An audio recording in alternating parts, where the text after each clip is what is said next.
and today I'm going to show you how simple it is to make milk kefir. You can use pasteurized whole milk or raw whole milk. The great thing about kefir though is that it will restore some of the calcium and other nutrients that have been destroyed from pasteurization through the fermentation process. So all those good bacteria will eat up the sugars, the lactose in the milk, and convert it a whole different substance, lots of cofactors, lots of enzymes, and most importantly, tons of amazing probiotics. So this is the cheapest, easiest way to get an amazing amount of probiotics in your diet. And by the way, dairy kefir is one of the strongest dairy-based probiotics, even stronger than yogurt, and a lot stronger as well than coconut kefir.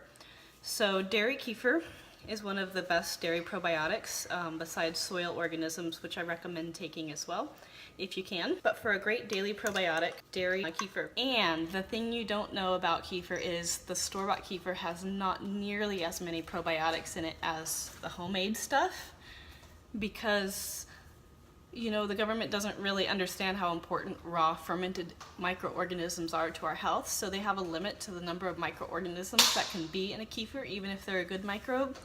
So a store-bought kefir will never have as many microbes that are beneficial as a homemade one. So you're gonna get a way stronger, healthier product.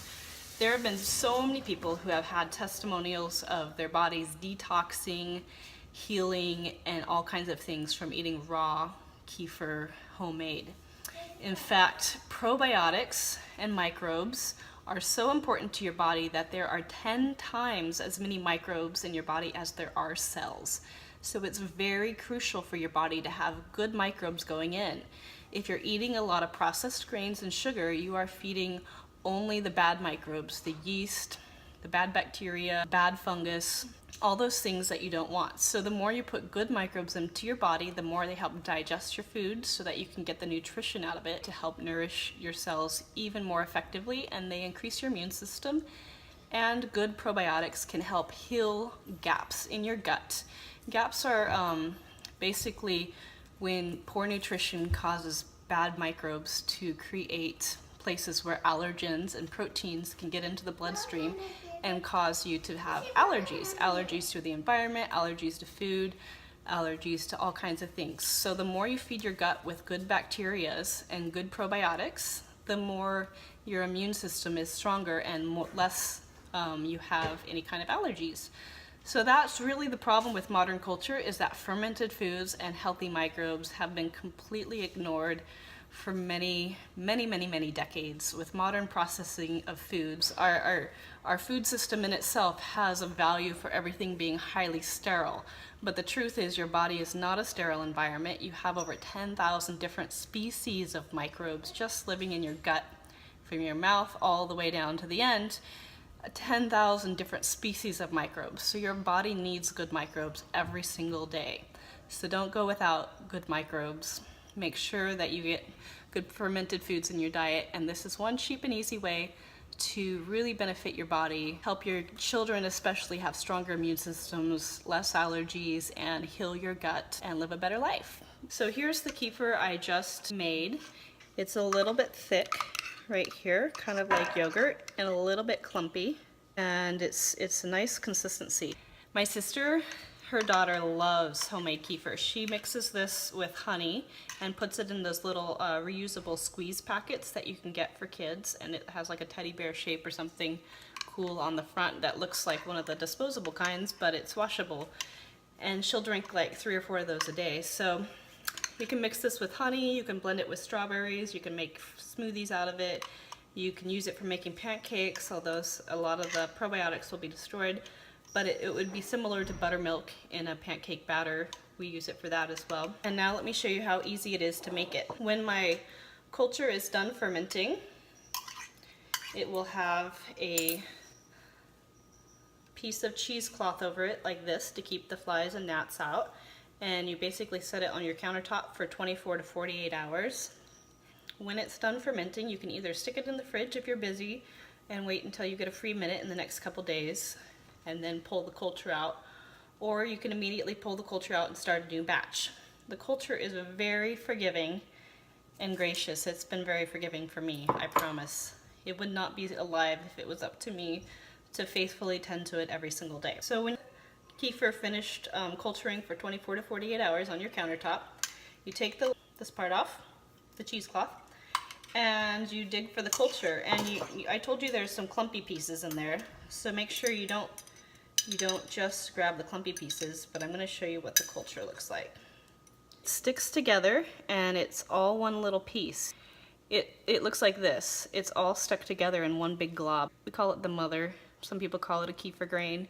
It's kind of a jello-like. So instead of being a dark creamy color like the rest of the milk is, the kefir is more of a light jello-y color. If you washed it with water, it would look kind of more clear.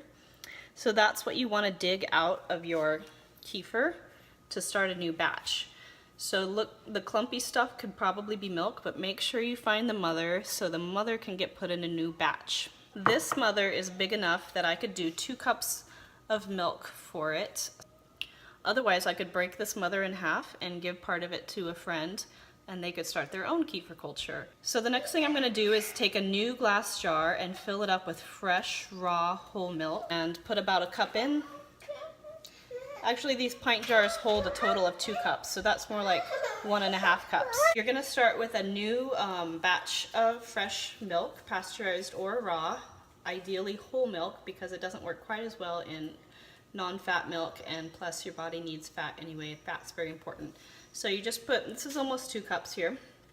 You're going to put your kefir right in there. Next you'll put your cheesecloth over the top and a rubber band around it to hold it in place. Now my cheesecloth, I've gone back and forth a couple times to make it extra thick because this summer there was a few gnats in the kitchen and they were trying to dive into there. I'm going to stick this on the countertop right here. My house is about 78 to 80 degrees. I'm going to stick it here on the countertop for 24 to 48 hours. If you like it less tangy, if you're just getting used to the taste, try 24 hours. If you like it a little thicker, a little more tangy, then do it 48 hours. Depends, if your house is pretty cold, you definitely want to do it closer to 48 hours. If you're like in a colder climate or in the middle of winter and your house is like 70 degrees or 68. So that is how easy it is to make kefir. So this kefir is going to sit on the countertop for 2 days. When it gets done fermenting, like I said, I can either stick it in the fridge and finish taking the mother out and starting a new batch at another date, or I can remove the culture and start a new batch immediately. So the kefir culture, if you go on vacation, it's very easy. You just stick it in the fridge with fresh milk and it can store there very well for a week. Ideally, it needs to be back in fresh milk again every so often and back out to ferment. So it can survive in the fridge pretty well, but it needs to get out for a fresh ferment at least once a week.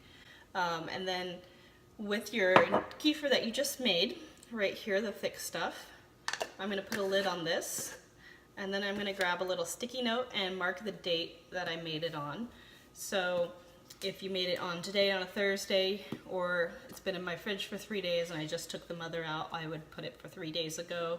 And this will keep in your fridge for at least a week, maybe longer. So you can use this immediately for smoothies and just adding honey and pancake mix, and you'll store it for at least a week or more.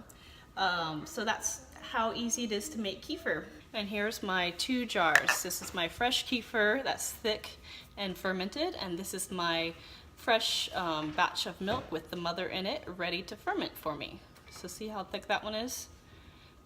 So that's all it takes. It's so easy and it's so much cheaper than store-bought kefir. Thanks for watching. Hope you guys have a blessed and healthy day. And this is Chloe at Happy, Healthy, and Homegrown.